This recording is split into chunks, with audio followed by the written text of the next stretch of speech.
Let's put on the lights for a big tri-state battle as number 1 Darien will come down from Connecticut and visit number 6 St. Anthony's.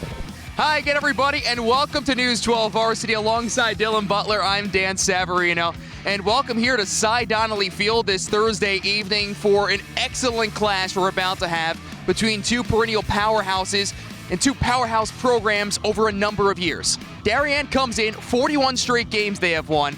This is an annual meeting against the St. Anthony's team, a little bit different than a year ago, Dylan.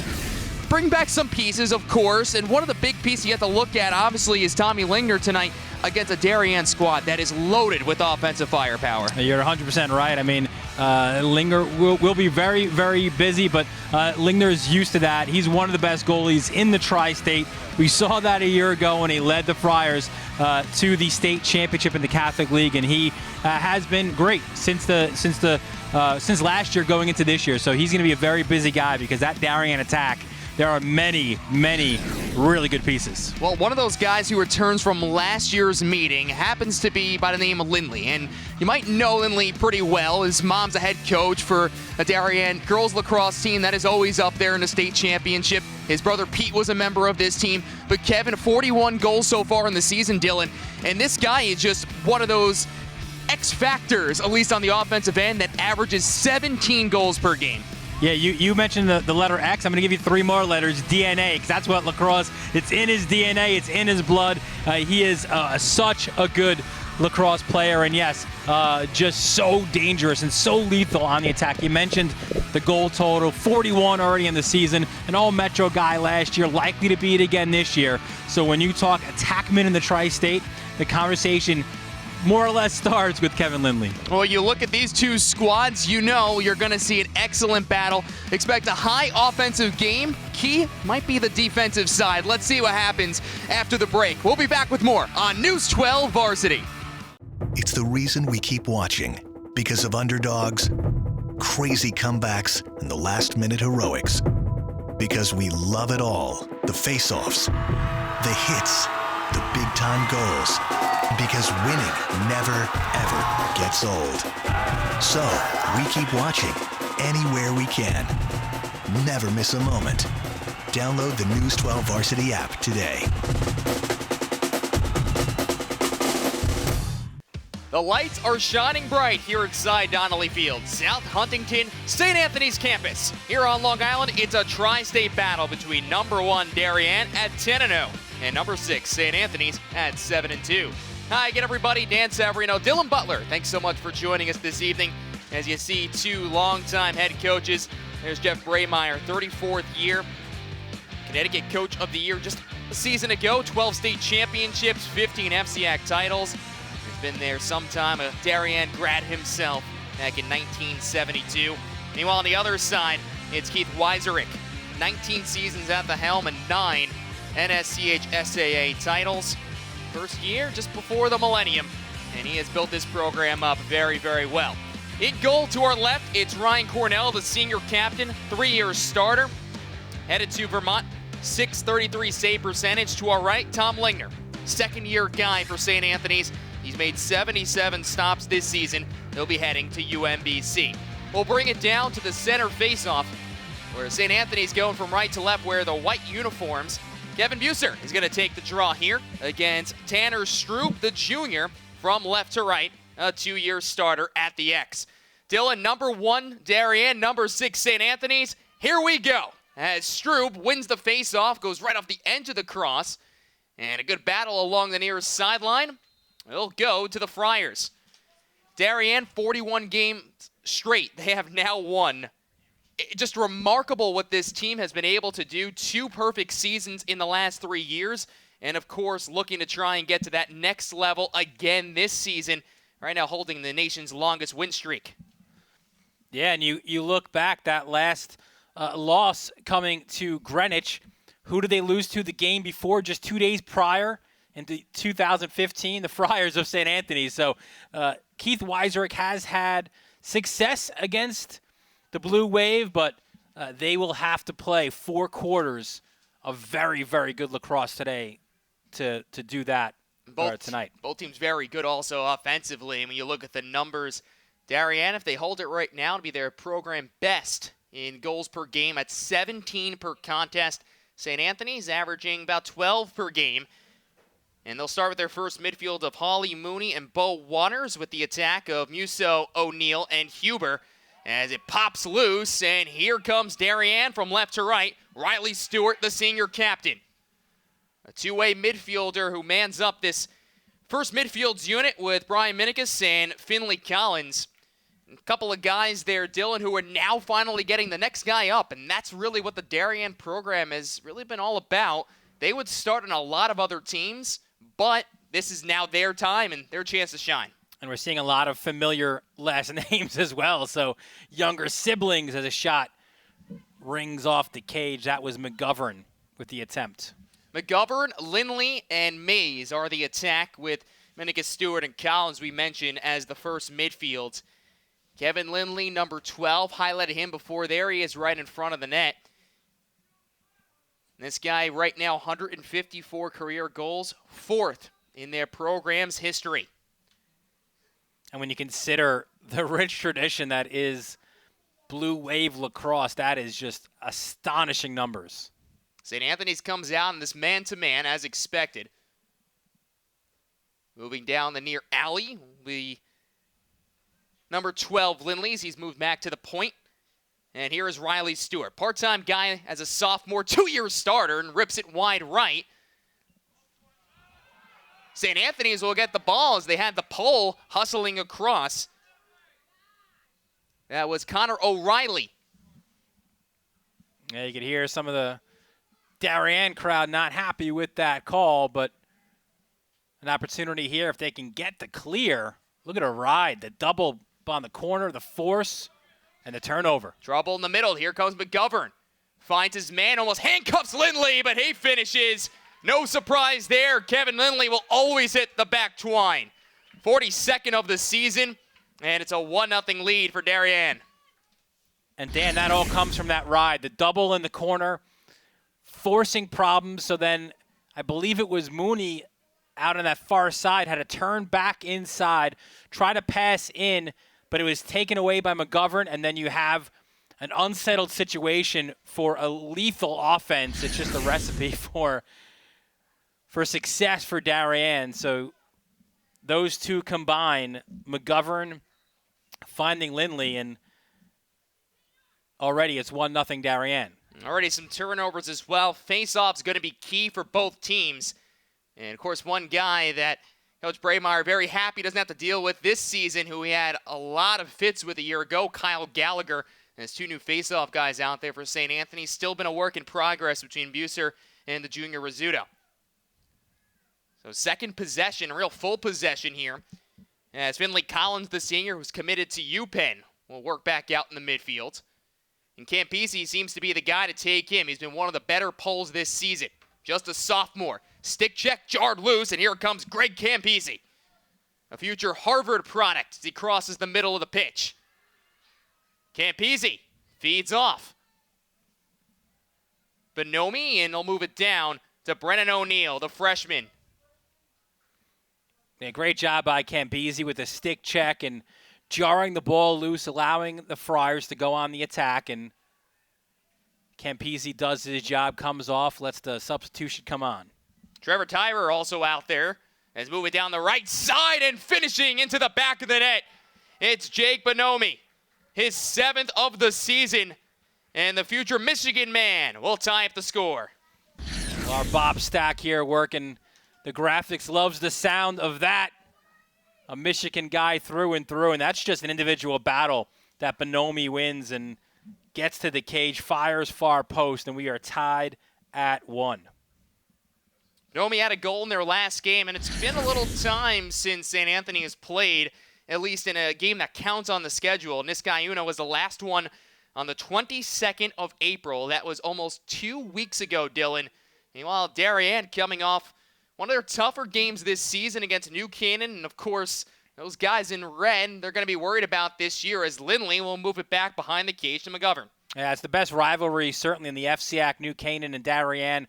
Always battle, so close. That game tied at the half, and the Blue Wave pulled away in the second half. And, of course, New Canaan will be here, sort of, not at this field, but in the front field as a spin and a shot by Lindley was saved on Saturday. One of our games we have feature for you live on News 12 Varsity, New Canaan, St. Anthony's. A big day of lacrosse, number 18. There you see it, New Canaan against number 6, St. Anthony's. We'll also be out, well, you'll be out at Shoreham Wading River for the Great Lax Out Cancer event, a rematch of the Long Island Class B Championship. Garden City against Shoreham Wading River, 2 p.m. face-off in that one. And then, of course, Reeves Rock, Manhasset, and Chaminade. Remembering the life of Jimmy Regan, that is a 4 o'clock start over at Chaminade, Manhasset and Chaminade. What a great day of lacrosse. Fun weekend, and all started by this Thursday night primetime affair. As Brennan O'Neill works behind the cage. Again, he's the first freshman to start on this team since Joe Iovoli in '98. Meanwhile, Musso, who's pretty much been the main facilitator for this group with 11 helpers, will move it back out to the point as Terrence Mooney, the senior, will feed off to Jack Hawley. Yeah, and you spoke to Braemar. He knows a lot about Brennan O'Neill. He's seen him a lot, and he is worried about the freshman. Hawley gets tripped up and scooped up the ground ball. It's Somi, the junior, who plays the second midfield and a two-way role as well. And now this defense can move it from left to right. Up the middle of the field, headmanning Riley Stewart.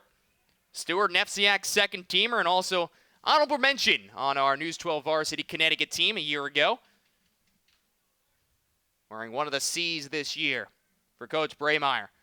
And, of course, when you have undefeated seasons, Dylan, the pressure's there. And talking to Coach Braemar about it, he even said, you have 3 in the last 12 years, 2 in the last 3. Sometimes that little bit of more pressure because also they consider the number 1 ranking. If you're undefeated, you win a national championship, at least in the high school level. Shot by Minikis, fired wide, back up there. Look, that's a great pressure to have, though. You want to have that pressure. And of course, spin and a shot. Nice save by Lingner. And, of course, they play a terrific schedule. So every game, these guys are challenged. Talk about being challenged. That's Tommy Lingner, and he has stonewalled twice the stick of Logan McGovern, who leads the team with 52 points. Good outlet pass as they feed it all the way down. Connor O'Reilly hustling over there. The ball will jump off, and O'Neill will settle it to get the first midfield out. Yeah, we spoke a lot this year about Brennan O'Neill on our shows, of course, as well as our broadcast, and it's for good reason. You mentioned Iovoli, the last freshman to play, but at the time, there was a different head coach here as well. So for Weiserick, he's never had a freshman on the varsity. Yeah, it was just an assistant coach around that time. As Musso tries to dump a shot towards his left. O'Neill there for the backup. Ryan Cornell, again, not used to giving up many goals. And at least the goal this year in the preseason was to hold it to 3.8 or less. That is their all-time record. That was achieved a number of years ago. But they feel, of course, with their offense and high pace, they'll probably be around 6 or 7. That's fine with them. But they have an All-American between the pipes. Yeah, Cornell is no joke. Another guy, when we talk about all-Metro candidates, he is right there at the top of the list in his position. Here's O'Neill. Sorry, Dylan. As O'Neill, you never know when he takes that first step. He's going to bull his way towards the cage and got stick-checked in the process. Well, you saw immediately all the dark jerseys surrounding him, and he wasn't able to get a pass off. As soon as he touched it, there were 3 or 4 Blue Wave defenders in his right around him. This team's such a well-oiled machine on the defensive side, and that's even with losing key pieces from a year ago. Mark Evanchik, who's over at Penn, one of the all-time great football players in Connecticut, but also a player of the year in our Tri-State poll a year ago. That's a big loss on the defensive side.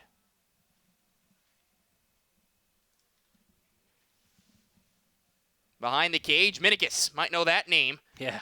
Last year was one of the 7 in the rotation. His brother, Colin, was a first-team All-Metro guy. As Lindley comes in, bounces, and gets number 2.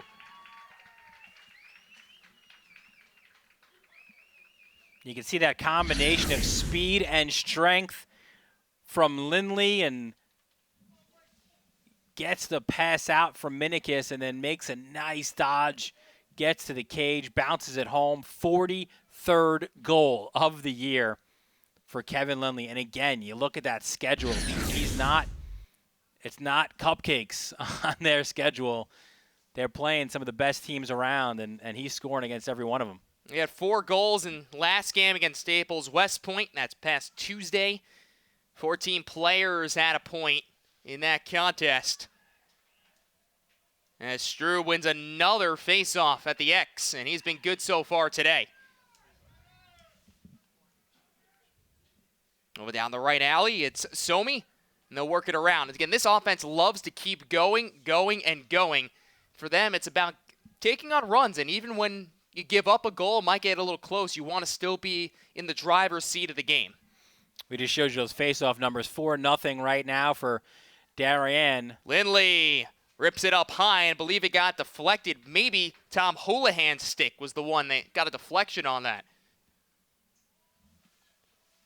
McGovern, the southpaw, will be met there by Houlihan. And feeds for the far side as it's worked around the perimeter. And you kind of wonder if this domination at the X continues. When does maybe a Galligan get in there? Get a long pole off the pipe. Keeping it at a 1-goal contest is Bonomi. The lone Friar goal today will go right through the midfield and sprint up to the far side. I'll tell you, Dan, what's interesting there is that ball hit the pipe so cleanly, it actually allowed Bonomi an easier clear. Because it came right out to him, and he was already in stride, so they weren't able to really get a strong ride against him. Second unit works the point as Trevor Tyrer with 2 goals this year. Split dodges towards his left, spins to his right, now gets a double team. Needs a perfect pass, Bonomi surveys the land. Jake has continued to get better as this season progressed. They knew it would happen. Now gets stick-checked a couple of times. It's jarred loose as Jake Byler, the senior captain, with the caused turnover. Right back at you. Somi didn't realize he had a man behind him. Brady Keneally, maybe the top close defender for this team and just a sophomore, a St. John's commit. He worked in that rotation for a D a year ago, Dylan, that of course was so stout in front of Lingner. This year it has been a work in progress, but now we're starting to see better numbers on the defensive side of the ball. I'm impressed in this first quarter with what the Friars have done defensively, especially in that midfield. You've seen a few balls hit the carpet. You've seen them get some key ground balls, but they've just now got to turn that in to goals on the other side here. Near wing, Bonomi. Cuts back towards his left as Vito Musso working behind the cage. His athletic ability is what really stands out. The future Marist Red Fox. Works behind the cage. Gets stick-checked a few times by Quinn Fay, a senior. Now here is O'Neal. The matchup there at Cohen. Ripping a shot back in the slot. Johnny Huber. The lefty cashes in and ties the game with just 34 seconds remaining in the opening frame. And if you were not sure why Brennan O'Neal is on varsity, that's one of the reasons. He draws Cohen, and he knows that Cohen's one of their best long poles. So he draws the attention, and then he dishes back out. A great assist and a nice low finish as well by Johnny Huber. And we are tied at 2:34 seconds left, first quarter. He'll be taking his talents to the St. John's next year. 2-year guy has really elevated his game as a senior. As now they look on the doorstep for Stewart. Checked actually was Lindley who was on the doorstep. Doesn't matter. It's moving from right to left. Here comes St. Anthony's with 15 seconds to go. Hawley against the short sticks. He works inside of the box. A bounce pass scooped up by Musso. 10 seconds to go. Gets jarred loose. Gets it back up. Shoots it on cage. Cornell makes the stop. Heaves it all the way down the field. It'll miss wide left, and that will end our first 12 minutes. A real exciting first 12 minutes of action. Darien, both of their goals scored by their leading goal scorer in Kevin Lindley. St. Anthony's has tied it twice. Head to the second quarter, only on News 12 Varsity. You watch. Because it's your home, your school, your team. Because it's your brother, sister, daughter, and son. Because you love the "can you believe it, did you see that?" and the "oh my goodness, what a win" moments. So yeah, you watch. Never miss a moment. Download the News 12 Varsity app today. Thursday night lights here at St. Anthony's High School, Darien. St. Anthony's knotted up at 2 goals apiece. St. A's will go from left to right here in the second quarter. From right to left, it is Darien and same 2 face-off guys. Buser, the senior for the Friars, and Tanner Strube, who has been perfect at the X for Darien. Dan Savarino with Dylan Butler. Thanks for joining us. Fresh 12 minutes on the clock as it's loose right over that Friar logo. Jarred out and scooped up by Riley Stewart. Wing play has been very good so far, but Strube has also won some cleanly, Dylan. And again, that was one of the keys for Braymeyer. You want to control the offense. When they saw New Canaan just 2 games before, they held them pretty close, and the big reason why was slowing down that pace. Yeah, I mean, winning at the X, I'm not breaking any news here. If you win at the X, you have more possessions. You certainly, one, keep the other team from scoring, and you've got more opportunities, and you wear down the opposition defense. Collins' shot from right point, I believe, actually hit the bar again. Another ricochet. Seen a few posts today. Lingner has been exceptional in the goal to our left. Ryan Cornell has also done a fine job too, but hasn't seen as many shots on cage. As they feed low to low, Lindley looking for 3, and Lingner with a kick save and a beauty. Yeah, great job by Lingner to get low, and again, here's that ride. O'Reilly tries to force a pass in the middle of the field. Minikis loses the possession, still on the carpet as they battle and the pinballs around. And now it gets deflected again as Terrence Mooney was the one with that ground ball, who is really a machine. But here is another free possession for Darien, and not the offense you want to give those possessions to. I'll tell you, seen a lot of balls on the carpet here. Guys are going hard. Going low to low was McGovern after that pass from Minikis. No backup. So Lingner in his own end. Will headman a pass on the far side. St. Anthony's, again, couple of losses so far this year. It was at Chaminade in that first meeting. Of course, we'll have the second one, which will be the championship game here at Cy Donnelly Field in just a couple of weeks. And then the other loss was to Del Barton, Dylan, and that was also here at Cy Donnelly Field. 19 goals they surrendered, the most they have allowed, at least as far back as I can get the record books going, to the 1999-98, around that season. They once gave up 18 against Boys Latin out of Maryland in 06, but since then, they have never surrendered that many goals in a contest, so very unorthodox and very unlike a Keith Weiserick team. Yeah, I spoke to Keith a little bit before the start of this game, and he said, look, you look back at that Del Barton game, and it's just a couple of stretches in that second quarter and the fourth quarter. That was the difference. What a shot again. No backup on the other side. The shot was O'Neal, and Darien will get possession. But he said, really, other than that, look, on the other end of things, yes, they gave up the most goals they've given up in a long time, but they've also scored more on Del Barton than anybody else did this year. Another play in the middle of the field, and here comes Ryan Reynolds. The senior will move it down the side. This D so far at their, of course, facing with Darien, different group, loose pieces, but they feel they're a little more athletic this year, a little quicker to the ball. And that's what obviously makes it such a tough matchup. And they've seen good offenses. St. Anthony's is one of those teams. Then it's going to be one of those good offenses they'll see. Of course, Hadman Hassett might be one of the best on the island. And beat them a couple of weeks ago. He's moving down the right side, hits O'Neal. Little pump fake as he gets whacked out by Cohen, who's a first-year guy and also a Notre Dame commit. Yeah, that's going to be one of the more fun matchups. 2 guys committed, of course. O'Neal committed in his 8th grade year at Bayshore to Penn State. Zipping a pass right through the slot, trying to find Reynolds. Got deflected, and then Waters takes a hit right on the sideline. Clean play, at least so I thought. And they're going to call it a push. It was actually Mooney, it looks like, who went down, and they did call the push, so St. Anthony's maintains possession. But yeah, Cohen, Dan, but yeah, Cohen against O'Neal. That's going to be a lot of fun. Arden Cohen, number 7. Ty Zanders from Inside Lacrosse, and I know they obviously do a lot of recruiting. He once said, best 2017 nobody's talking about. But this is his first year with Darien. Played at Gunnery and from New York City. Family moved to the district. He's playing a pretty good lacrosse team as well.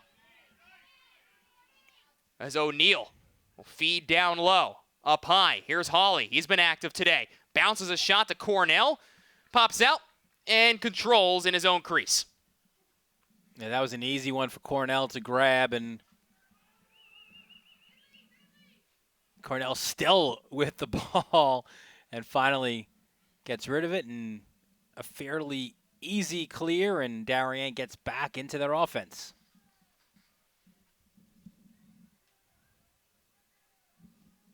McGovern. Last year really was the 4th attackman of this group. Lindley is a 3-year starter, though, as he feeds off high. Minikis was trying to run too fast, gets the ball back, and goes low to high. But it airs all the way out of play.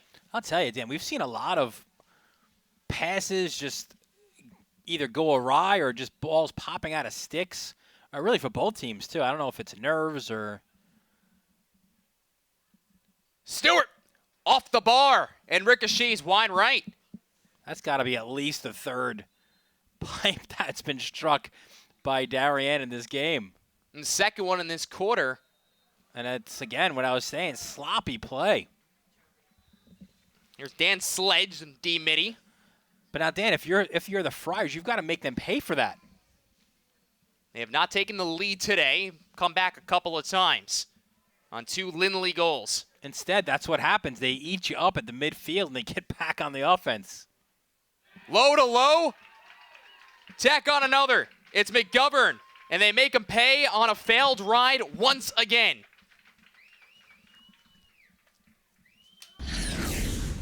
You know, it's almost like they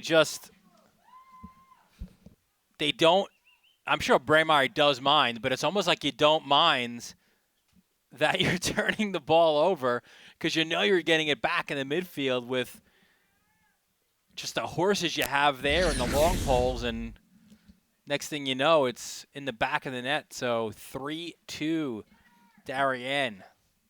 Logan McGovern, his team best now. 53rd of the season, at least in points, 34th goal. As Strube wins another draw, drops it down low, and the step-down shot from Lindley was stonewalled by Lingner. And it was just a failed clear. Dan Sledge couldn't get around. As a little wraparound, and there's Lindley's third. Back-to-back goals. And it comes about 15 seconds apart. It's 4-2. And this is now the dangerous part of the game for Weiserich, and not calling a timeout yet, but again, Darien winning every face-off and starting to get into a rhythm. You saw those back-to-back goals in short succession, so you need to stop this little bit of a run by the Blue Wave. 2 goals in 19 seconds. It's Lindley's third. He takes over that team lead again in points with his 53rd point and his 44th goal. So even there, they get the face-off win, but the ball gets stripped, and Darien back on the offense. Jack Joyce, the senior, also committed to the University of Pennsylvania, and he'll be our first flag today, as it seems to be an offside against St. Anthony's. And that is the call. So this is a 30-second man-up opportunity, the first extra man opportunity for either team on the day.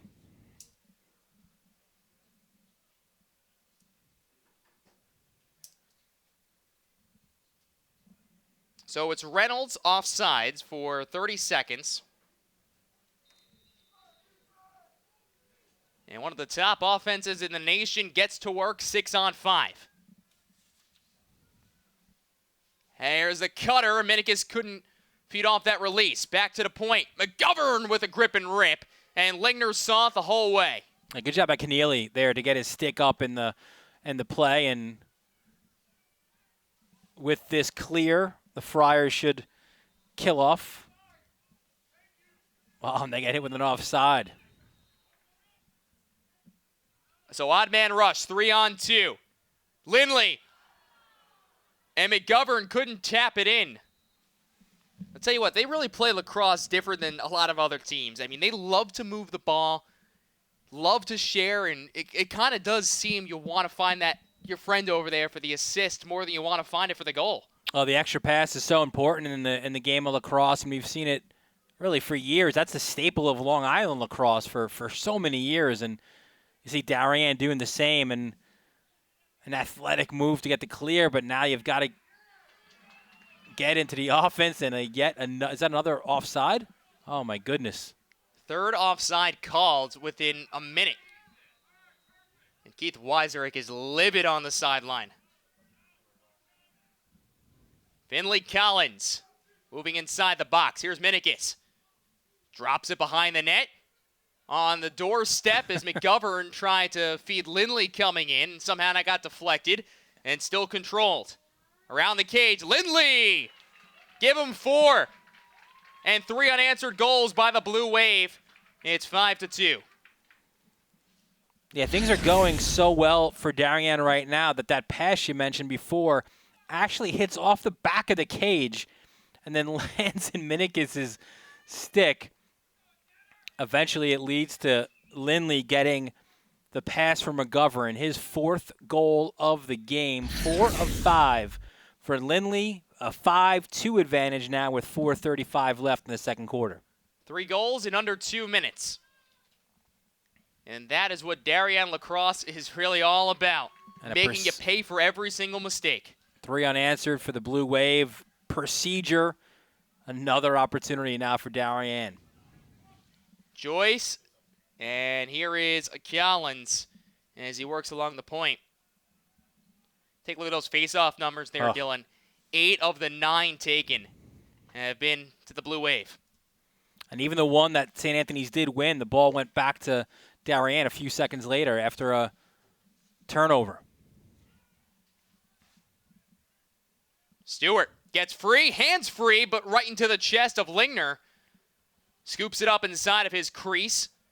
And he has not been an issue today at all. It's really been this clearing game and having trouble holding on to the lacrosse balls. Leaf Johnson tries to scoot it out towards the midfield. Now he'll control it in the cross. And a timeout was called by Keith Weiserick when he was in danger back in his own end. So timeout St. Anthony's with 3 minutes and 43 seconds to play here in the first half. A 3-goal lead for Darien over St. Anthony's on the 3 unanswered goals. Dan Savarino, Dylan Butler, Tom Schnars, Manny Puglisi, Bob Stack, whole crew out here today on the North Shore of Long Island.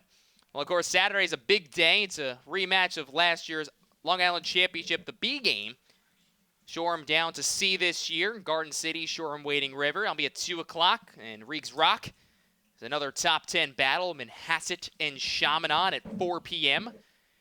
And then later on, we'll also have another Connecticut-Long Island affair as New Canaan will come and play at James Metzger Field, which is up in the front field over here at St. Anthony's at 5 o'clock. So New Canaan, St. Anthony's will round out a very busy day here on Saturday. We had a great job that Tom Schnars. That's the field. That's the field. That's where you want to go on Saturday. Not here. That one right over there. We opened up the field last year, ceremonial day, and Greenwich game. It was Greenwich, and St. Anthony's won that contest on a very rainy, stormy day. And Tom Schnars, give him credit again, had the canopy out so I didn't have to get wet. Listen, this guy, he's a dad, so I think dads generally are more prepared for all kinds of situations. That explains it for me. Yeah. You see there, last loss. I'm sure he packed the lunch as well, and. Well, that's the one thing he didn't have. He did offer snacks. For you. See their last loss 42 games ago. The 41-game win streak, the longest in the entire nation for Darien. 2 23-0 seasons in 2 of the last 3 years. And as this point, this might be one of the toughest games they've had on the schedule. That's no disrespect to, of course, Manhasset or Niskayuna or any of the other squads, New Canaan. But another failed clear here, Dylan. That has really been the Achilles heel in the first half for St. Anthony's. And their offense has not been able to get in a groove in the second quarter. Yeah, and all those failed clears, they've come really when the Darien offense early on wasn't yet firing on all cylinders. We're seeing that much better here in the second quarter, and of course they've got more opportunities, and now they have their own timeout as Braymeyer will talk to his team. And I tell you, when you talk top teams, every week on the Tri-State Top 20, we get together, we try to figure out the top teams in a Tri-State. We've had talks, I think, about 19 teams. We haven't had to really talk about number one because for the second straight year, these guys have basically taken up residence with that spot. And usually people look at it and say, hey, Long Island is the hotbed for lacrosse. Why is this team from Connecticut really the one who's always up top? But guess what? They always play the tough schedule. They pretty much are the staple of Connecticut lacrosse, which, of course, has been growing so much throughout the entire area. But they've had some great players come through this program, plenty of All-Americans. And most recently, of course, the guy who's atop at a lot of the scoring lists, Case Mathis, who's won a few national championships. Now for John Danowski at Duke. Matthias, he was one of the staple guys there. And right now, Lindley, by the way, came in 45 goals away from breaking Matthias' record of 198. So, he had 3 today. Actually, it's 4 today. So, he's on pace right now if they win the whole thing again. And there you see some numbers for you. 5 turnovers this quarter. And the quarter is still 3 minutes and 7 seconds from being done. 5 all game for Darien. We saw those early on. I think both teams are turning the ball over at the same clip early, but the Blue Wave, maybe it took some time, long bus ride from Darien, but they've cut down their turnovers, and their offense is really getting into a nice rhythm right now. McGovern has been distributor and depositor as he tries to hit that guy who's always hitting the back net, except Lindley couldn't finish. Checked, actually, it was not Lindley. It was Matt Mays who was right in front of the cage, the senior. This is Will Herring, defensive midfielder, and feed off to Musso. Really the first possession we're seeing 6-on-6 for St. Anthony's in about, I want to say, 8 minutes or so. And now if you're these guys in the attack, I think you just want to work the ball around because you want to give your long poles just an opportunity to take a breath and regain yourselves because they've been under pressure really for most of this second quarter. Hawley has controlled the ball a lot. Was expected to get a lot of short stick matchups, especially with the midfielders that St. Anthony's has. Wow, now you're seeing O'Neill inverted. Usually plays up high on the man up, so he's very comfortable to get back out to the midfield. Terrence Mooney works down low. Another future Penn Quaker. Real unsung hero for this team early on. With 9 goals now on the season. To the wing. Huber stepped down. Didn't reach the goal. Ricochets up. O'Neill got robbed by Cornell. Then a wide open net. And somehow does not go in. First of all, what an unbelievable save by Cornell on the doorstep. The rebound pops back out. And then it flies over the cage. I'm not sure if that got deflected or he just missed up high because he had a wide open net. And for the team's leading goal scorer with 27 in their 9 games, that's very rare. As Hawley works at center point. Now Bo Waters has the short stick. Cuts to the goal line. Feeds right through. Huber gets rocked to the ground. As Fay with a good defensive play on him. And here comes Riley Stewart. That was one of the few touches there for Waters. I think you want to see him with the ball more. Coming inside, Collins feeds off. And another goal for Kevin Lindley, his 5th of the half. Well, that's the kind of game we've had where St. Anthony is a golden opportunity on one end. They can't capitalize. The Blue Wave do. Lindley, 5th goal of the game, the assist to Finley Collins. And with 53 seconds left here in the first quarter, second quarter, it's been completely dominated by Darien. That's 4 goals. Every goal of this quarter scored by the visitors from the state of Connecticut, and they take a 6-2 lead. Kevin Lindley wearing that number 12, which means something in the Darien program. It's for Wes Barton, former captain and player who dealt with cancer in his later years in high school. Missed out on his senior year, and now they give that to one of the top players who they feel exemplifies those traits. Lindley was the guy this year. As St. Anthony's will be heading on their first EMO today, it'll be a 1-minute penalty. So, Dylan, I mean, you're down by 4 at this point. You've had some troubles at the X. Do you just try and hold on to it and, get rid of the face-off to start it? But, I mean, because it still is a 4-goal game. Yeah, it's still manageable. That is a good question because on one hand, you want to maybe get the best opportunity at a goal, but on the other hand, you've been dominated at the X. So I could see certainly going both ways, but they do have to be wary of these polls of Darien as well. Percarpio in the box. You would have 19 seconds on the EMO. Instead, you elect to shoot, and it'll stay with St. Anthony's. I think that has to be the good play at this point.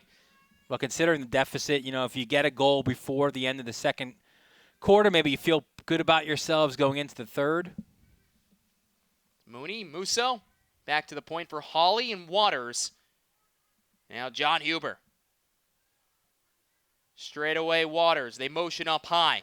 Along the wing. Mooney trying to finesse inside to O'Neal and turns the ball over as Arden Cohen, who has been as good as expected, if not better, will go back to their netminder in Cornell, and he'll run out the first half.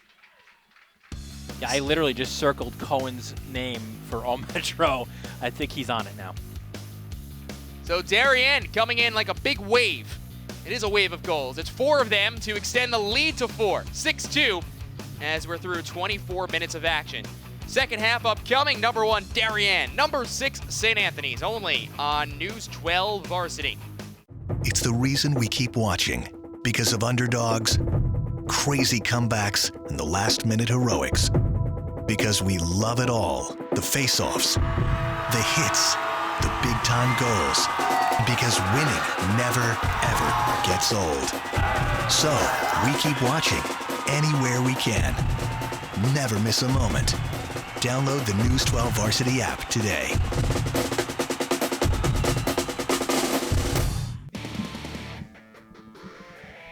So third quarter underway. Fresh 12 minutes on the clock, and there's also an EMO for St. Anthony's with just about 19 ticks remaining on that. As the Blue Wave were the one to control the ball as the half expired, so they'll bring it up from left to right. Ryan Cornell has been very good in goal to our left. Tom Lingner, it could have been a much bigger score at this point, Dylan. Even though he's only surrendered 6, he has stonewalled a lot of good shots. Of course, you see these face-off numbers also in favor, ground ball battle in favor of them as well, and shots, turnovers, everything. Really, it's just been a tough time for the offense because of how stout this defense is with Darien. And there you see the saves. That's the number that, of course, Lingner will have more of at this point. 6 saves.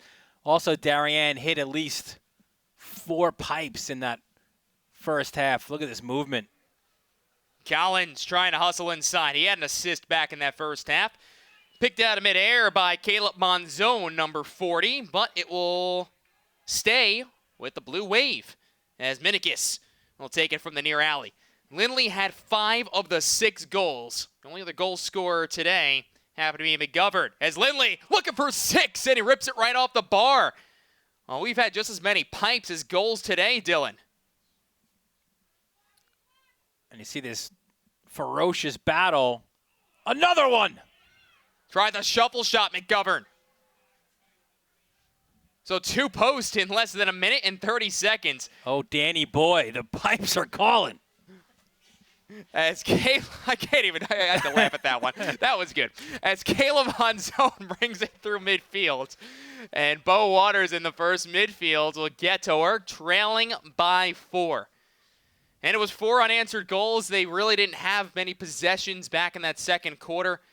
the Blue Wave do to you best. I mean, they put their foot on the gas pedal, and they just continue to go faster and faster and faster. Bo Waters, we haven't said his name too much today. There's a matchup here with a long pole, and we'll feed it off to Terrence Mooney. Mooney met there by Somi. Moves to his right, trying to get those hands free. Now he does. Cuts back to the left and rips it up high. I think Mooney actually had a lane on the left side. Instead, he opted to go right. Just one of the few extended possessions. As there's that matchup again. We mentioned O'Neal and Cohen. I know you mentioned before the break, circle his name for all Metro, no question. As Arden Cohen there on the slide hits rid of Brennan O'Neal once again. Arden Cohen going to Notre Dame next season. Just a first-year Darien guy and wants to finish off with the state title. Behind the cage, here's Matt Mays. And they're going to say he stepped on the sideline. So Keneally will control from his own end and heave a pass out the far side. Play catch back to Lingner. St. Anthony's, Dylan, obviously we know the clear game turnovers. You have to cut it down. But what other adjustments would you make if you're the St. Anthony squad? I mean, they were doing a good job. That's one of the keys there. Just make sure you keep the ball off the carpet and failure to advance. So another turnover for the Friars. The key is just get the ball up the field crisply and allow your offense to get into a rhythm. They haven't really had that chance. This style for Darien, of course, very up-tempo. You see it on the defensive side. They will swarm their opponents, but offensively, again, averaging 17 goals per game. The fewest they have scored this season was 11. That was twice, of course, both of them being wins since they're 10-0. And won 41 straight. Downstairs, Lindley, and misses wide right. Kevin Lindley, Loyola-bound senior, really showing off his skill set today. In 5 goals, and they haven't been easy shots either. As McGovern finds Lindley again. Cuts inside, falls down, shoots, stonewalled by Lingner, but there's a penalty. Man, the problem there for St. Anthony's is when O'Reilly lost his stick, there was a collision with a teammate, and then all of a sudden everything got very scrambly for the Friars defensively. It results in a penalty, which actually has not been signaled for yet. Might be a slash. And here it comes now. So it'll be a hold, 32nd. Second man-up opportunity for Darien. They did not cash in on their first one. So Waters in the sin bin, 6-on-5 lacrosse from left to right for Darien. They've scored 4 unanswered goals. St. Anthony has tied the score twice. That was back in the first frame. Held a big goose egg in the second quarter. Move back to the point. Now the wing. Lindley with another rip. And almost takes out Chris Bergman, our photog on the far side of the field. He is dressed for the day, though. I think he might have some padding in that jacket of his where he could maybe handle a shot like that.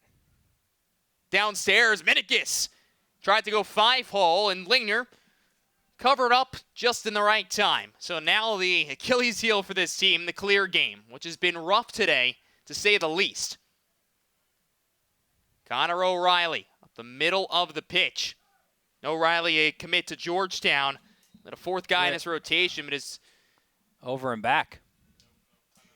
They did get a timeout in time. I was about to say, where was the help? Well, not as many outlet passes, and as you see, or outlets to at least pass 2. Keith Weiserick in there. He's and coached a lot of lacrosse over the years. Almost 2 decades now as the head man for this program, and has continued to bring it up on the rise. And of course, we'll see a lot of great teams this upcoming weekend. We can't promote it enough because we're excited about it. This Saturday, Garden City, Shoreham, Wading River, a rematch of last year's LIC. Manhasset, Chaminade, that's a Riggs Rock game. Jimmy Regan, of course, a longtime guy over there at Chaminade, passed away And wearing the honorary number 19 this year, Joe DeLira, means a lot, of course, in the Chaminade program. And then rounding out the day at 5 o'clock, New Canaan, St. Anthony's. Here on News 12 Varsity, Dave Resnick will have the call. And if St. Anthony's ends up falling in this game, Keith Weiserick will not let us two back here, and Dave Resnick will probably take over all the duties. A lot of pressure on Dave in that game, because if Keith thinks we're the problem, and then Dave comes in, and then they lose. You don't change a winning streak. Of course, Stick Check Monday night. Jimmy Cavallo, Dylan Butler, whole crew. We'll, of course, bring it in for the Tri-State. And that is Monday night. See all the highlights and what went down over the weekend. I'll tell you, some great games in the midweek, too. How about a triple overtime thriller? Ward Melville beating Hills East. We don't talk enough about Hills East. We will in Stick Check. Those dudes are for real. I'll tell you what, with Ward Melville, they've been tested this year. A lot of people think they might be one of the best public teams we'll see, at least in the state. But they have been tested. My man, Steady Eddie Munoz with the game winner in that one. Of course, winning a Long Island championship a year ago. And then the football team, a lot of those guys also playing in the Suffolk County title against Floyd. As Mooney still has the ball, hidden ball trick, but bounces it over the net. Yeah, Jack Joyce not buying it. Stayed with Mooney. Bounce shot not on target. Back up there, though, so another opportunity for this Friar offense, who has not scored since 34 seconds left in the first quarter. Musso inside. Huber. He's gotten manhandled a couple of times. I'll tell you, they unlucky there were Darien, as Persapic got the penalty for the slash. So it's a 1 minute opportunity, the second 1 minute man up opportunity for the Friars. I think that was Brennan O'Neill, who's no longer wearing that band that sits on his leg and on his knee usually, who was cutting right through the middle. So, 0 for 1 today on the man up, and real important part of this game for St. Anthony's to get back into it. Yeah, they need a goal. I mean, in the worst way. Waters, now Musso behind the cage. Back to the point. O'Neill pump fakes a couple of times. Hawley to the near wing. Musso, near goal line extended, met there by Cohen. Waters zips a pass back to the point. And then Brennan O'Neill, the freshman, will work it to Waters. Downstairs they go with 20 seconds remaining here in the EMO. Step down, stopped by Cornell as it came quickly out of the cross of Brennan O'Neill.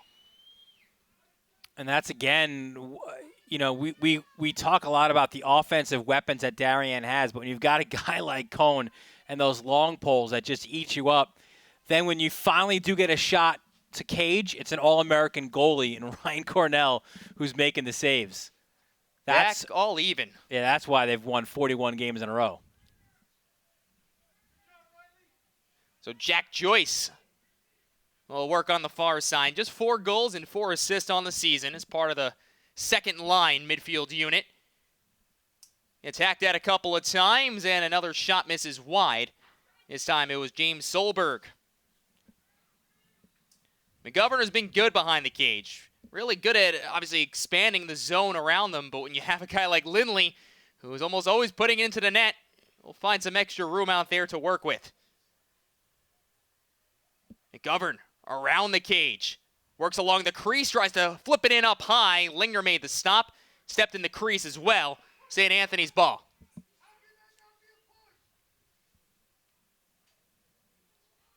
And now let's see if they get the clear. This one looks like they'll finally be able to get across and get the offense going. So Jack Hawley, who did play as a sophomore, kind of rare it used to be under the St. Anthony's program, but Hawley was a guy who worked into that midfield, mostly the second line. Waters and Mooney round out this unit. Really haven't said much about this first midfield. And the goals scored so far today was Bonomi, who's a second midfield guy and plays a short stick role at points, and John Huber had the other goal on the attack. Here is Huber as he skips a pass back to Waters at left point. Musso takes the screen, puts on the brakes, spins around a couple of times, feeds off to the point. Quinn Fay was there defending him. Cohen all over O'Neal.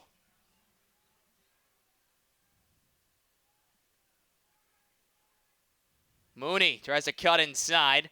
Nowhere to go again.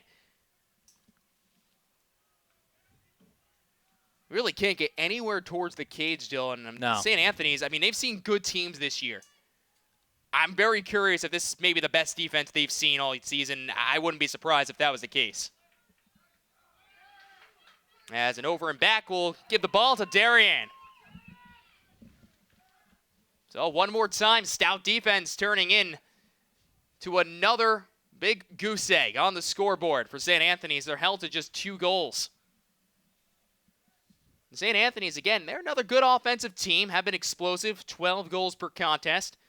Fewest they've scored this year was that loss against Chaminade, but otherwise, they've had at least 10 goals or more in almost every game. But the Greenwich game where they won by 5, they only scored 9. McGovern to Lindley. Here comes Kevin up top. Poked at a couple of times by Keneally. Collins, and cranks it over the bar. Another result from yesterday, Chaminade with a 2-goal win over Massapequa. We, of course, saw the Chiefs put in a similar defensive performance against Syosset a week ago where they held, as a ward was called, as they held Syosset without a goal for 30 minutes in that 8-4 win.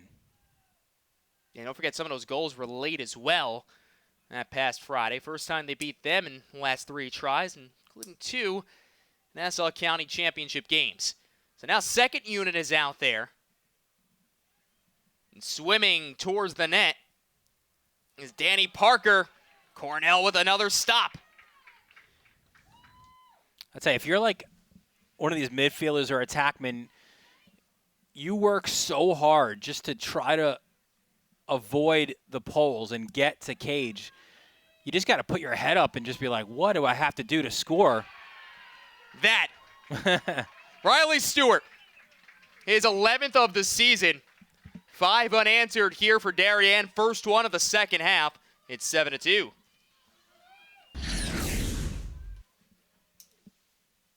But I was saying, if you're one of these guys, you work so hard to get by the long poles, and when you finally put a shot on target, Cornell's there to eat you up. It's got to be so tough for these guys in St. Anthony's attack. 5-goal lead on 5 unanswered goals. So Riley Stewart will get the tally. Again, one of those guys who last year they knew would be impactful.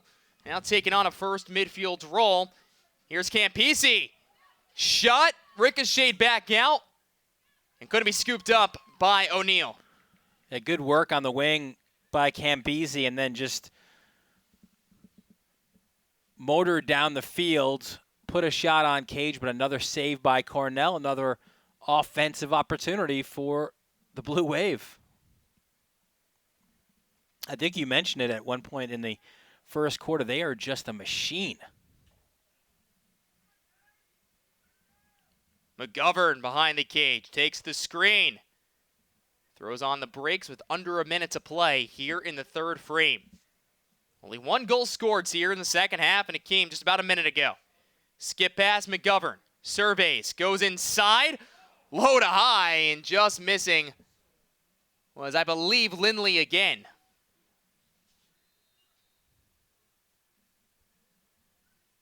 Joyce there to put the ball back into play, and there he is. Kevin Lindley. Stick checked a couple of times for Keneally. McGovern split dodges, moves back to his left. With 5 seconds remaining, and another one on. Jack Joyce, 5th of the year. And the senior makes it 8-2. A really nice pass by McGovern as well to find them and put it away, and it just keeps coming here for Darien. Remarkable to think that late in the first quarter, this was a 2-2 game. Joyce's 5th of the season. 2 goals in the last $1:23 here of a third quarter. St. Anthony's 4 seconds away from being shut out in back-to-back quarters, something that rarely happens.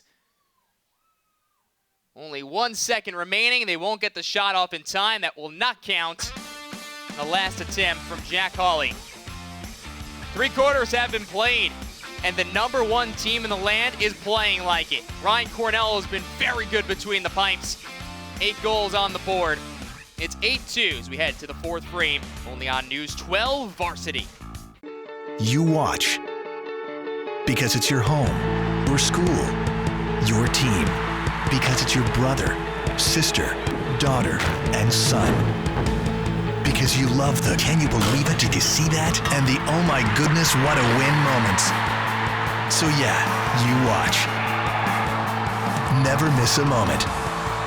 Download the News 12 Varsity app today. A nice brisk night here on the North Shore of Long Island. And Darien so far has enjoyed their trip to New York. They lead 8-2 over St. Anthony's. Dan Savarino with Dylan Butler here on this Thursday evening from Cy Donnelly Field. Darien going from right to left. St. Anthony's from left to right. Campese off the wing. Here comes Greg Campese. Works into traffic, and it's poked all the way back to the cage. As you take a look at some of these stats here, still all in favor of the visitors. And a big hit in the middle of the field, but an illegal one from John Huber. Yeah, it's funny, the official on the chance a second earlier looked like he was ready to throw a flag. He actually had it in his hand, and then he waited until the cross-check came. So it's 1 minute for a cross-check. So Darien had a pair of 30-second man-up opportunities. This is their longest they will have, or they've had yet in this game. Stewart and Joyce, the 2 goal scorers, back in the third. 5 of them in this game have been from Kevin Lindley. As Finley Collins will work it along to the near wing on this 6-on-5. Lindley back to McGovern. The southpaw feeds it off to Collins. Out to center point, and of course, just expect good ball movement around the perimeter for a few more seconds before you see that first shot attempt. Cutting inside, hands free. Lindley, another one off the bar. And to think, Dylan, that there has probably been at least 6 or 7 crossbars in this game between the 2 teams. I thought for a second it was going to be a shot to the head by Campese, but they called a push before it. And a tough clear by Will Herring under duress. So 15 more seconds here on the man down before Darien would go to 0-3 on the EMO, but has not mattered thus yet. No. 6 unanswered goals. We were tied at 2s going in to that second quarter. And then 2 goals within 19 seconds, 3 goals in $1:56. Darien has continued to pour it on, mostly because of the stout defense we have seen. Bob Stack knows a lot of lacrosse, I'll tell you that. The guy's very experienced, and he says might be the best D he's ever seen. The crossfield pass, another step down, miss over the cage. Yeah, he said he goes back to those old school days of West Islip. Similar defense, and there you see it again. Active sticks. Quinn Fay getting a stick up, back up, not there, and Fay forces the turnover. Quinn Fay, a senior who was committed to Tufts. Up the middle of the pitch. Here comes Fang. He cross midfield. They'll stay on side as Finley Collins, a 3-year starter, will work down the far sideline. Dylan, so far for Darien, of course, there's a lot of good teams that you're going to see. The competition, they always continue to rise it year after year. But I just feel like they always get better year after year. And when you're an undefeated team, 2 of the last 3, there's so much pressure on. This team doesn't mind it. They love to play with one another. It's a well-oiled machine. You know, we saw them a few weeks ago, maybe a month ago, when they took on Manhasset in the Battle of the Sound, and that game was closer than this. They've just gotten, even in that short amount of time, so much better. Another high slash not called. Leif Johnson getting physical on Lindley as Minikis' bounce forces Lingner to move to his right. Throws a pass right on the money up the middle of the field. But Keneally got stick checked. I believe it was Cohen, number 7. Actually, it was Minikis who caught in there. So the short stick getting it done on the transition D. Clears have not been good so far for St. Anthony's. And this ride up through the middle. I know we can make as many puns about waves as we can throughout an entire broadcast, and I know Bob's going to be very upset. What is this wee stuff? Okay, so I can make as many puns as we can. As Lindley looking for a 6, and McGovern just missing on a wide open net. That's the only thing Lindley's done wrong. He celebrated a little bit too early. Now McGovern. Pump fakes inside Lindley.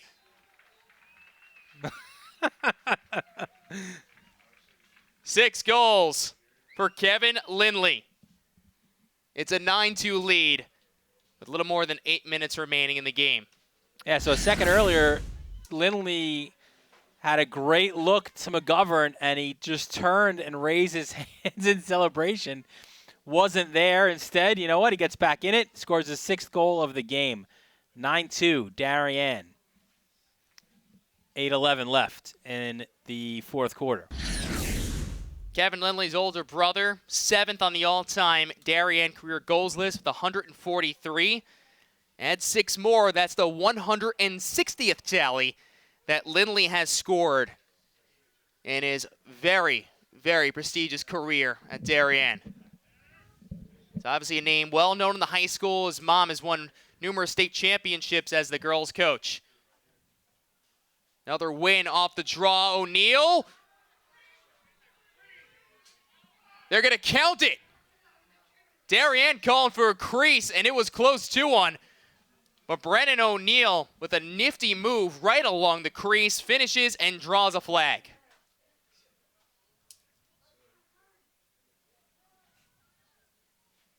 So they're waving it off. It was a push, but as a result of the goal, it will be waved off.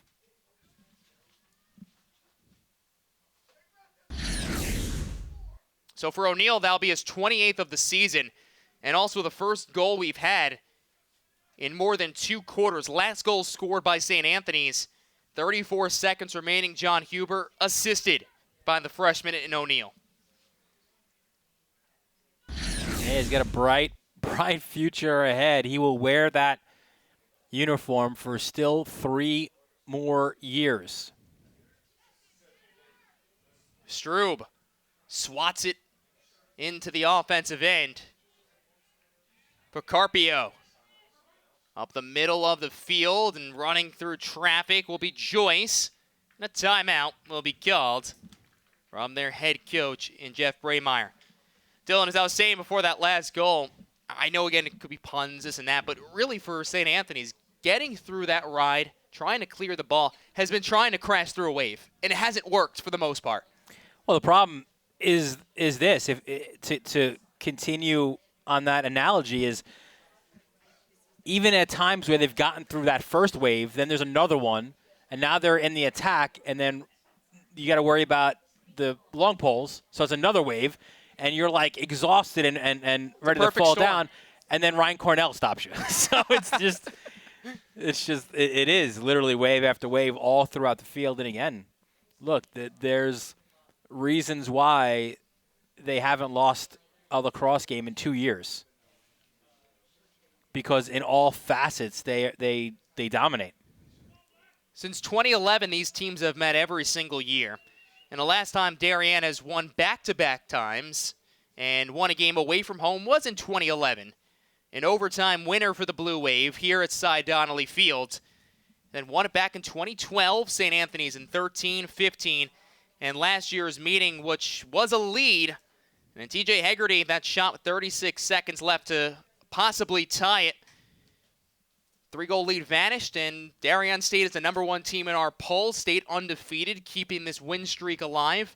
Not one goal scorer from St. Anthony's returns to the field today. And I'll tell you, too, if you talk to Keith Weiser about that game, and I remember speaking to him after that game and leading up to that last game against Chaminade, that one really stuck in his craw. That was a loss that he felt you mentioned it, 3-goal lead. They had an excellent opportunity on the road to pull out a win, and that was, of their losses last year, certainly the toughest one. Lindley stonewalled by Lingner and also stepped into Chris as he was trying to grab his 7th goal of the game. And last year, 2 of the losses, and the only 2 losses for St. Anthony's, Del Barton and Darien. This year, if it holds up for the last 7 minutes, it would be Chaminade in that first round meeting.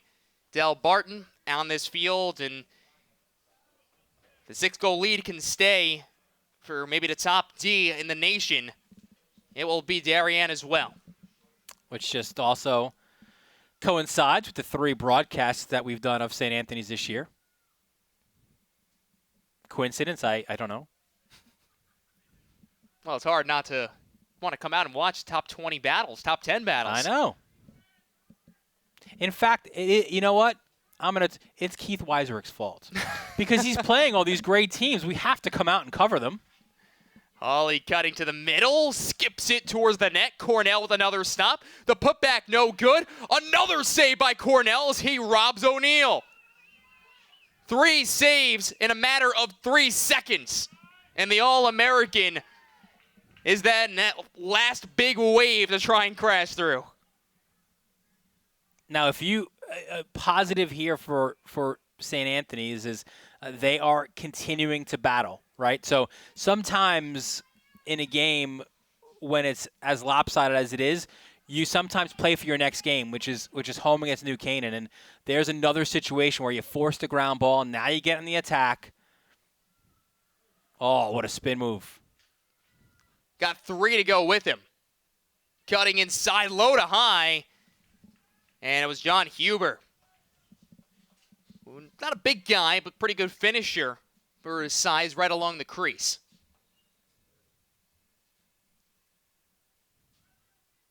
In traffic again. Another shot misses.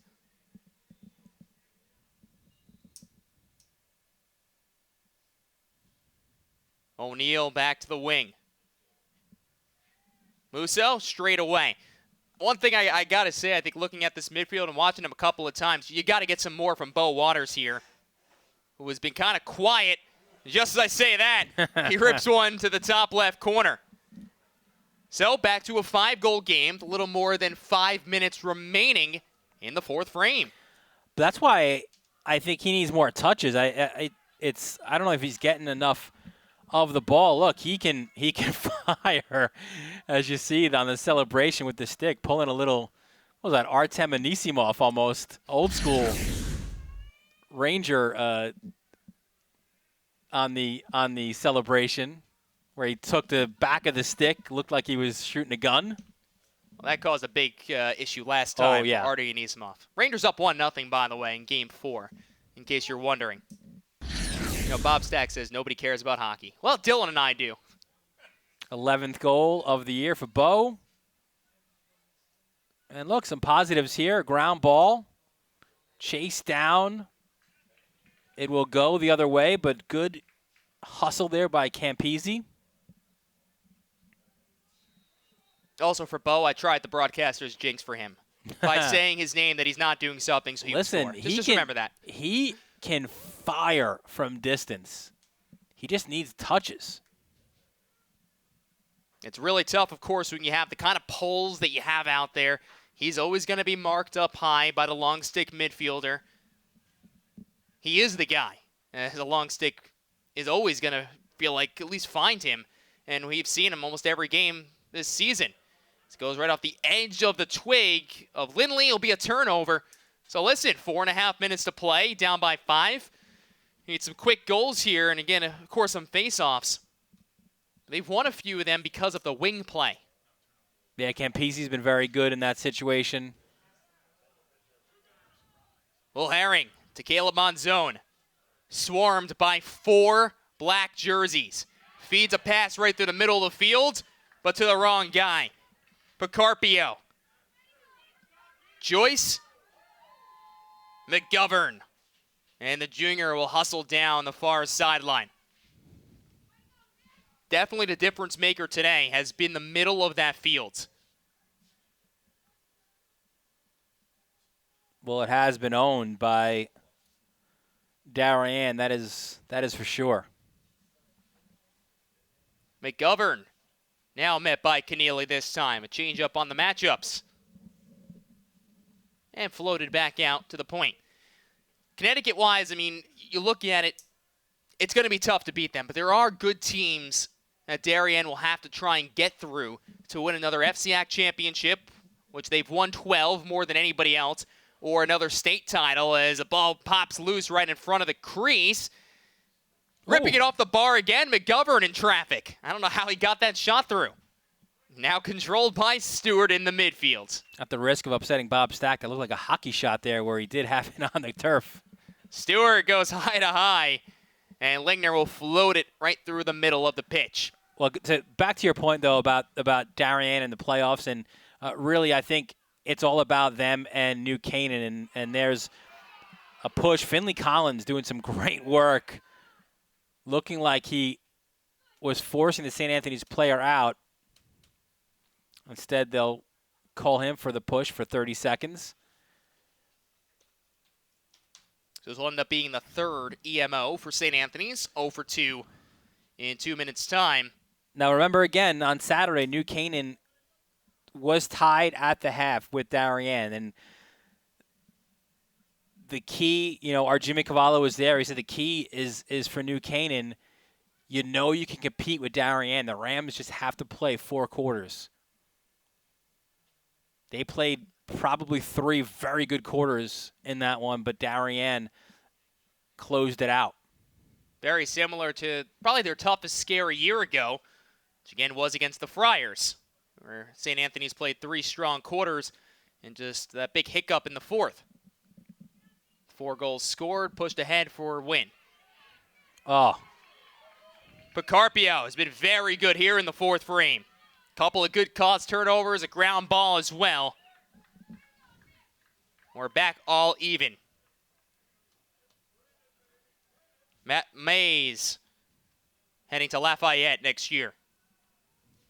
3rd guy of this starting attack.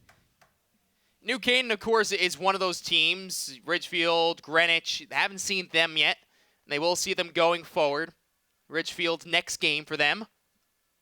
That will be on Saturday, and then they'll be at Greenwich on the 13th, right before a game against Stanford, and then the FCAC quarters and semifinals. Yeah, they're no offense to those teams. Darien's not losing the rest of this regular season. Again, you have to stay undefeated also if you want that national championship. Really isn't, of course. You don't play each other for the national championship. Yeah, like a mythical, yeah. Yeah, it's still a meaningful thing, of course, for every one of these guys to be able to still say that you are national champions, but there's no tournament of each state winning and competing for a title.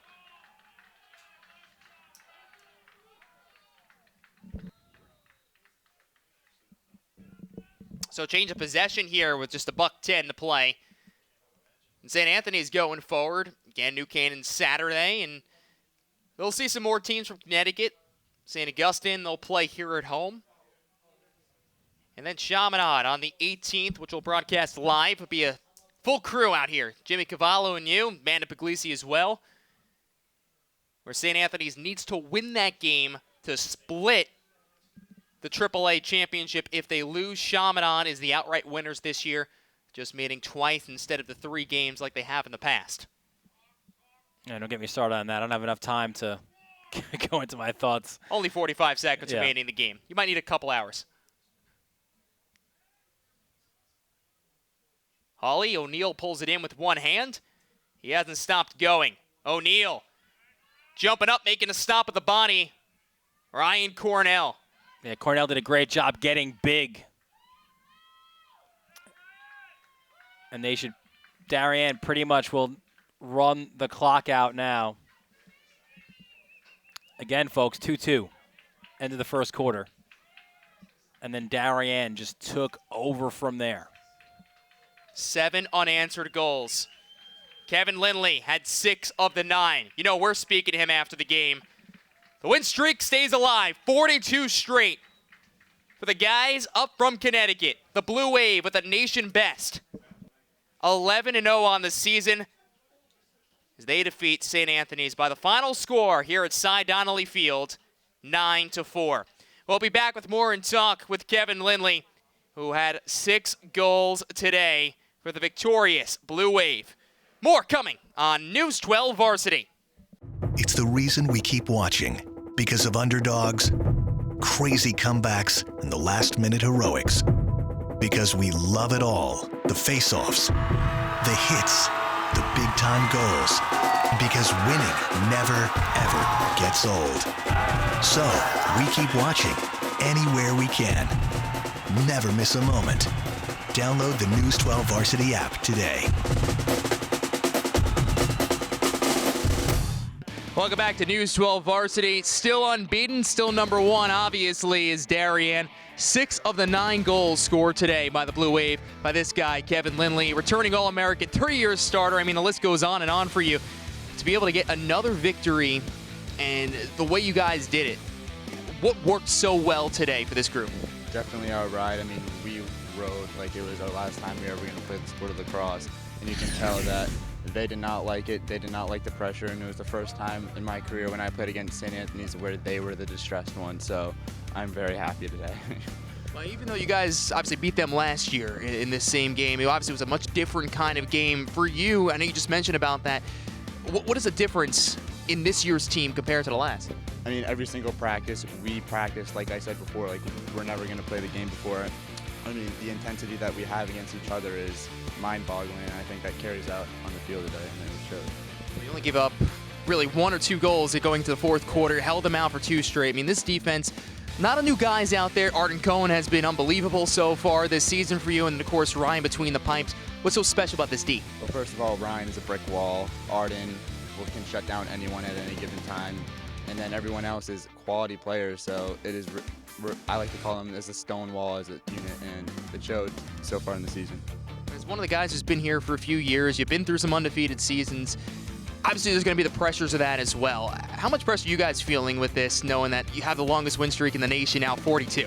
When we got the number 1, it was like kind of like, all right, sick, now just like forget about it. To be honest, we don't really think about it. We just play one game at a time, and if we do our jobs, we're going to win. So, is there anything that still needs to be corrected with this team going forward? We're still a little sloppy on offense. I think we're gonna peak at like the right time and be really good and polished on offense, but that time will come, and then we'll be really good. So, still improvement. Well, Kevin, congratulations on another win. Thank you. Kevin Lindley, 160 goals today in his career as he netted 6. And another victory for Darien. That's going to do it for us here on News 12 Varsity. Many thanks to the entire crew today. Big staff as well. For Bob Stack, Amanda Puglisi, Tom Schnars, my broadcast partner, Dylan Butler. I'm Dan Savarino saying thanks so much for watching, and we'll catch you next time.